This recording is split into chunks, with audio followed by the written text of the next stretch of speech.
Бәріңе сәлем достар, сіздермен мәңгілік футбол арнасы. Біз сіздермен кезекті футбол жаңалықтармен бөлісуге дайынбыз. Бүгінгі видеода көретіндеріңіз: Ман Сити қайта бірінші орынға шықты. Рамос PSG-дан кеткісі келмейді. Реал Роналдуды қайтарғысы келеді. Осы және өзге де жаңалықтар осы видеода. Видеоны бастамас бұрын лайк басып, каналға жазылуды ұмытпайық. Астон Вилла Ливерпульдің қорғаушысы Джо Гомеске қызығушылық танытуда. Ойыншының тәжірибесі көп емес. Қорғаушы осы маусымда Премьер-лигада Ливерпуль сапында бар болғаны 7 ойынға қатысты. Джо Гоместің қызылдармен қазіргі келісімі 2024 жылдың 30 маусымына дейін. Трансфер-маркет мәліметі бойынша ойыншының трансферлік құны 22 миллион евроны құрайды. Британдық бақтың хабарлауынша, мадридтіктер Челси қорғаушысы Рис Джеймске қызығушылық танытуда. Корольдік клуб ойыншыны 2023 жылдың жазында сатып алады деп күтілуде. Джеймстің көктермен қазіргі келісімі 2025 жылдың 30 маусымына дейін ұзартылған. Трансфер-маркет порталы 22 жастағы қорғаушының құнын 55 миллион евроға бағалап отыр.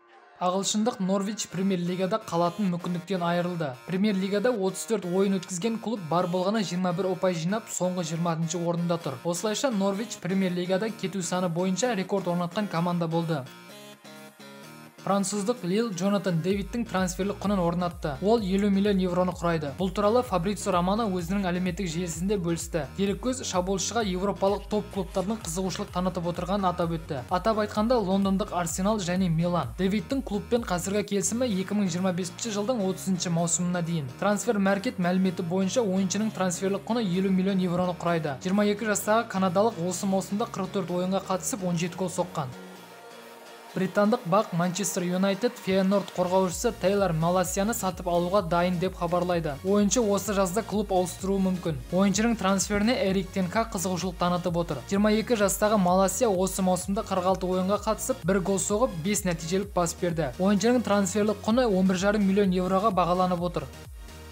Мадридтік Реалдың бас бапкері Карло Анчелотти Европаның ең үздік 5 чемпионатын жеңіп алған тарихтағы алғашқы бапкер. Кеше Анчелоттик мерзімінен бұрын корольдік клубпен Испания чемпионатын жеңіп алды. Ол бұған дейін Францияның бірінші лигасын, Германия Бундеслигасын, Италияның А сериясын және Англияның Премьер лигасын жеңіп алған. Анчелотти алтынды PSG, Бавария, Милан және Челсимен бірге алған. PSG қорғаушысы Серхио Рамос Париждегі ойыны туралы жауап берді. Ол келесі маусымда барынша жақсы ойнауға уәде берді. Мен алаңда өткізген уақытыма ризамын. Командаға қайта оралғаныма қуаныштымын. Осы маусымның соңында ең жақсы ойынымды көрсетіп, келесі маусымда сіздерді қуантуға тырысамын, деді испандық. Серхио Рамос осы маусымда ойнағаннан гөрі көбірек емделді. PSG сапындағы өткізген матчтарында ойыншы париждіктердің жанкүйерлерін таң қалдыра алған жоқ. Бұған дейін Рамостың жазғы трансферлік терезеде клубтан кетуі мүмкін екендігі хабарланған болатын. Бақ ақпаратына сәйкес, клуб басшылығы ойыншыдан көңілі қалған. Манчестер Юнайтедтің шабуылшысы Криштиану Роналду Реалға оралуы мүмкін. Бұл туралы британдық бақ хабарлайды. Мадрид португалдықтың оралуына қарсы емес. Корольдік клуб Криштиану өз талантымен командаға көмектесе алады және әлі де клубқа пайдасын тигізеді деп сенеді. Криштиану Роналду мен манкуниандықтардың арасындағы қазіргі келісім 2023 жылдың жазында аяқталады.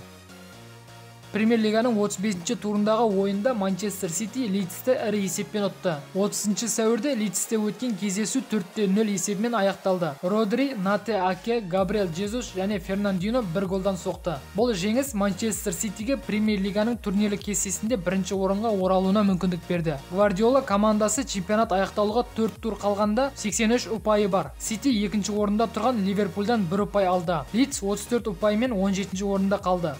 Достар, бүгінгі жаңалықтар осымен тәмәм. Видео ұнаса лайк басып, каналға жазылуды ұмытпайық. Келесі кездескенше.